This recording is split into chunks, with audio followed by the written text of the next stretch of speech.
Hi there, Evan here with Crypto and Markets for Wednesday, May 30th, 2018. I saw this comment actually from Steve the Plumber yesterday on the video I did yesterday about the Canadian mortgage growth being the slowest since 2001. And it sort of refreshed my memory to what I've said in previous videos and what looks like is starting to happen now. I have mentioned that towards the end of the third quarter into the fourth quarter of this year, that's when the foreclosures slash short sales slash power sales we're going to start happening in Canada, especially in the GTA. According to the comment that Steve left with me yesterday, again, thanks a lot for that comment, by the way. Your intel is always on point. He mentioned that this has already started. Now, what I'm going to do here is I'm going to refer to an excerpt of the comment he made yesterday and do a video to essentially expand on it to kind of show where we are in the credit cycle. He says here, I quote, "I have first-hand knowledge of this. I have a good friend that is an appraiser for a few of the banks and other lenders. He has confirmed that he had 42 properties last week go into foreclosure slash power sale. 30 already this week, 3-0. Again, when he commented on this yesterday, we were only 3 days into the week. And 15 already set for the week after. He covers the entire GTHA area. His exact words to me was, and I quote, "This is happening. The only question is whether it will be as bad as 1989, 1990, 1991, or the early 1980s. He was not joking at all. Now again, this confirms what I've gotten from a couple other sources as well as some of the basic data I've compiled as well. In the GTA, we have seen an uptick this month. Not a noticeable uptick, but we have seen an uptick. But again, I'm still of the belief, end of third quarter, fourth quarter, is when we'll see it really intensify. And let's face it, everything I've stated here on this channel, it's all starting to happen. The flattening of the yield curve. The Canadian interbank deposit rate being at 9-year highs. Remember the side door rate I told you all to look up every day. That's at a 9-year high. But notice another thing as well too. And I've always said, and I think one or two previous videos to track this as well, the difference between the side door rate and the Bank of Canada overnight rate. Notice this. As soon as the difference between the two hit 50 basis points, all this started. There you go.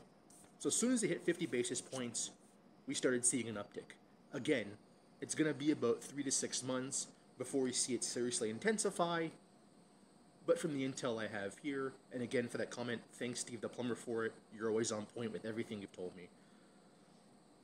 Myself and other channels as well, too, to be fair. But here, from everything I've seen as well, this is confirmed. I can state that. But here's the main thing with the foreclosures, though, no one realizes. Remember what had really intensified in 2015, 2016, and 2017. Again, intensified. Not saying it wasn't happening before that. I'm saying intensified during this period after the Bank of Canada did the 2 rate cuts to please the oil industry, when the real estate industry was twice as big, and they saved one industry to blow a bubble in another. That's really all they did. I'm still of that mindset, but anyhow. I've talked about how people were taking out home equity lines of credit to essentially make up for whatever down payment was needed. So for example, you need 20% down to buy a house or condo, and you only have 10%. So what do you do to get the other 10%? You go to an alternative lender, you get a home equity line of credit to make up the difference to get you to 20%, sorry, where you got 10% here and 10% that you originally had, which makes it 20% that you use for the down payment. I wanted to go over these numbers here. By the way, Stephen Panoisi sent me this article from Better Dwelling. He is a contributor there. Again, thank you so much for the info. Thanks so much for sending me that article, by the way. I really appreciate it. Sort of refreshed my memory. It's always good to have a refresher every now and again. But I wanted to go over here the massive growth that we had in second mortgages in Toronto and Vancouver in 2016, which is the last data point they had, to kind of further this point here. And then I'll expand on it.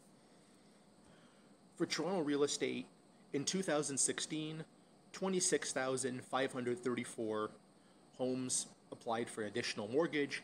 Again, on a home equity line of credit, when you start drawing from it, it counts as a second mortgage on the books, which is the reason why additional mortgage. And that was and the 26,534 was a 2.7% increase from the year before. But here's the big part. In Vancouver, you saw this as well too. The average debt from these borrowers is now $303,734, an 11.6% increase from the year before. What would that amount be perfect for? A second down payment. In Vancouver, where the numbers actually were even more astonishing. In Vancouver in 2016, 13,573 new mortgages were given to homes with existing mortgages. Think second mortgage. A 25.4% increase from the year before. The average debt for these loans was $389,595 in 2016, a 15.8% increase from the year before. So again, perfect amount for a second mortgage. But this is where the big problem lies though. Remember, if you're an alternative lender giving out the home equity line of credit to make up the difference, here lies the problem. In a foreclosure short sale situation, because in a lot of cases you weren't the original lender, you're now second in line to get paid in this situation.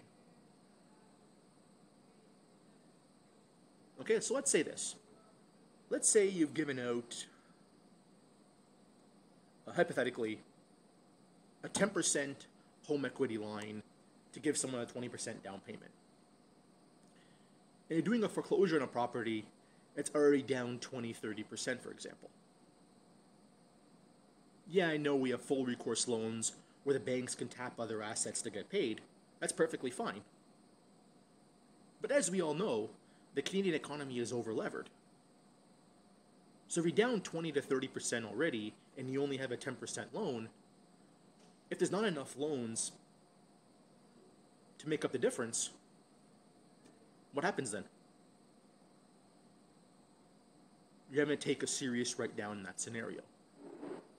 And again, that's where the big worry in the home equity lines is. That's my big worry about the alternative lenders. It isn't just the rapid decline they've shown in lending year over year. It's when this pattern starts to intensify, which it looks like it is starting to now.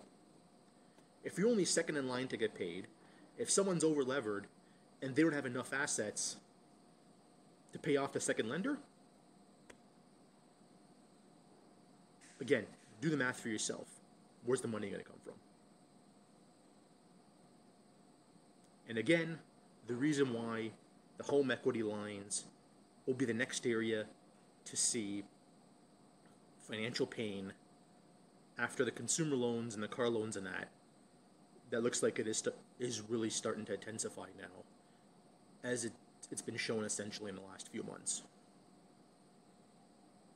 So in closing, just maintain this.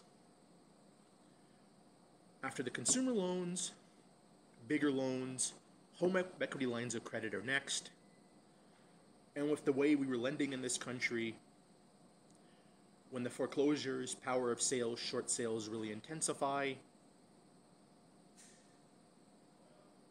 there's simply not enough assets in the system for all these home equity lines to get paid.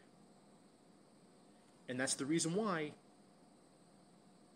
they're next in line to feel the pain. Hit the like button, leave a comment down below, subscribe, and most importantly, follow me on Twitter @CryptoMarkets2. Y'all have a good day.